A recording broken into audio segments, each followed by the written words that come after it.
kebahagiaan orang menjadi kebahagiaan kita, dan kesedihan orang juga menjadi kesedihan kita.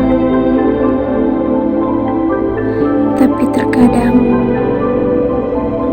orang hanya mau membagi kesedihan, tapi tidak mau membagi kebahagiaan.